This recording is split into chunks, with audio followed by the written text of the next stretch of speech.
जी हाँ दोस्तों, सुशांत सिंह राजपूत मामले में कई लोगों ने इस बात को स्वीकारा था कि रिया चक्रवर्ती पे जितने भी आरोप और जितने भी लांछन लगे हैं वो सारे सिर्फ और सिर्फ राजनीतिक तौर पर लगाए गए थे, यानी कि राजनीतिक सोच थी। बताया दोस्तों, एक के बाद एक नए खुलासे के बाद अधीर रंजन ने भी कुछ बड़े खुलासे किए थे। जैसा कि आप इन तस्वीरों में देख सकते हैं, अधीर रंजन चौधरी की एंट्री हुई थी सुशांत सिंह राजपूत मामले में और उन्होंने जो खुलासे किए वो काफ़ी हैरान कर देने वाले थे। सुशांत सिंह राजपूत एक भारतीय एक्टर थे, यानी कि एक इंडियन हीरो, भारतीय सिनेमा की जान बान और शान थे सुशांत सिंह राजपूत।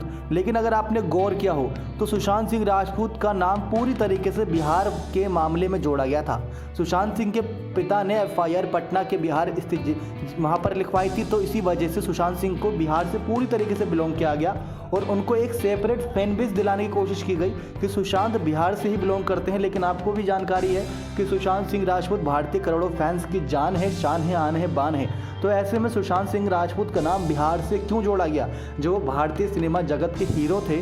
तो क्या इसके पीछे बीजेपी की, यानी कि उन्होंने सीधे सीधा आरोप लगाते हुए कहा था कि सुशांत सिंह राजपूत एक भारतीय एक्टर थे, बीजेपी ने चुनाव में फायदे के लिए उन्हें बिहारी एक्टर में बदल दिया। उन्होंने आगे कहा कि रिया चक्रवर्ती ने ना तो उनकी जान ली, ना ही उनके खिलाफ साजिश रची। उन्होंने कोई आर्थिक अपराध भी नहीं किया। उनकी एडीपीएस एक्ट के तहत गिरफ्तारी गलत है। उन्होंने कहा कि सीबीआई, ईडी और नारकोटिक्स कंट्रोल ब्यूरो पर निशाना साधा। अगले ट्वीट के जरिए उन्होंने कहा कि अपने राजनीतिक आकांक्षाओं को खुश करने के लिए केंद्रीय एजेंसियों ने बड़ी भूमिका निभाई।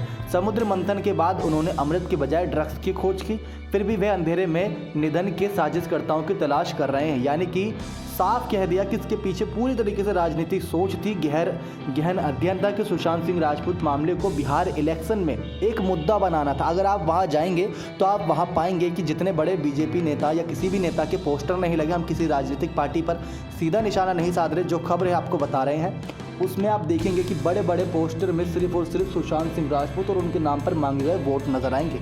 काम के नाम पर जब वोट मांगे जाते हैं तो दिल्ली जैसे कुछ कामों के नतीजे सामने आते हैं, लेकिन जब किसी व्यक्ति के नाम पे वोट मांगे जाते हैं तो वोट बैंक और मजबूत हो जाता है। सुशांत सिंह को मुद्दा बनाया गया था, ये बात स्वीकार करने वाली है।